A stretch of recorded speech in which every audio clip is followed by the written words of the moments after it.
भगवान कहते हैं कि हे अर्जुन, जैसे प्रज्वलित अग्नि ईंधनों को सर्वथा भस्म कर देती है, ऐसे ही ज्ञान रूपी अग्नि संपूर्ण कर्मों को सर्वथा भस्म कर देती है।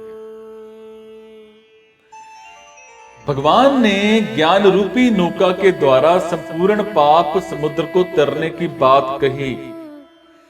उससे यह प्रश्न पैदा होता है कि पाप समुद्र तो शेष रहता ही है, फिर उसका क्या होगा। सो भगवान फिर से दूसरा दृष्टांत देते हुए कहते हैं कि जैसे प्रज्वलित अग्नि काष्ठादि सारे के सारे ईंधनों को इस प्रकार भस्म कर देती है कि उनका बिल्कुल भी अंश शेष नहीं रहता, ऐसे ही ज्ञान रूप अग्नि सारे के सारे पापों को इस प्रकार भस्म कर देती है कि उनका बिल्कुल भी अंश शेष नहीं रहता। जैसे अग्नि काष्ठ को भस्म कर देती है, ऐसे ही तत्व ज्ञान रूपी अग्नि संचित, प्रारब्ध और क्रियमाण तीनों कर्मों को भस्म कर देती है। जैसे अग्नि में काष्ठ का अत्यंत अभाव हो जाता है, ऐसे ही तत्व ज्ञान में संपूर्ण कर्मों का अत्यंत अभाव हो जाता है। मतलब यह है कि ज्ञान होने पर कर्मों से अथवा संसार से सर्वथा संबंध विच्छेद हो जाता है। संबंध विच्छेद होने पर संसार की स्वतंत्र सत्ता का अनुभव नहीं होता, हालांकि एक परमात्म तत्व ही शेष रहता है।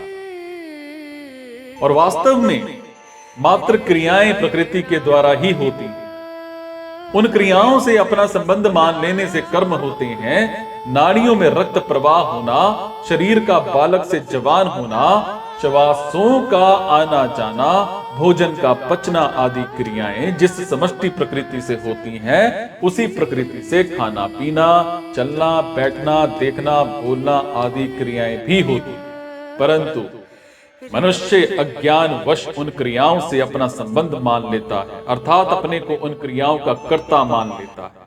इससे वो क्रियाएं कर्म बनकर मनुष्य को बांध देती हैं और इस प्रकार माने हुए संबंध से ही कर्म होते हैं, अन्यथा क्रियाएं ही होती। तत्व ज्ञान होने पर अनेक जन्मों के संचित कर्म सर्वथा नष्ट हो जाते हैं, कारण कि सभी संचित कर्म अज्ञान के आश्रित रहते हैं। सो ज्ञान होते ही आश्रय आधार रूप अज्ञान ना रहने से वो नष्ट हो जाते हैं। तत्व ज्ञान होने पर कर्तव्य अभिमान नहीं रहता, सो सभी क्रियामान कर्म अकर्म हो जाते हैं, अर्थात फल जनक नहीं होते।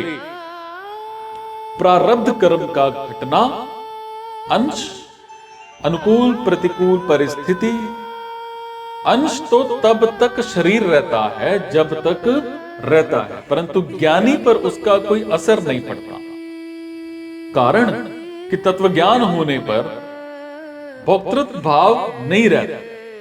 सो अनुकूल प्रतिकूल परिस्थिति सामने आने पर सुखी दुखी नहीं होता, और इस प्रकार तत्व ज्ञान होने पर संचित प्रारब्ध और क्रियमाण तीनों कर्मों से बिल्कुल भी संबंध नहीं रहता, और कर्मों से अपना संबंध ना रहने से कर्म नहीं रहते, भस्म रह जाती है, अर्थात सारे के सारे कर्म अकर्म हो जाते हैं।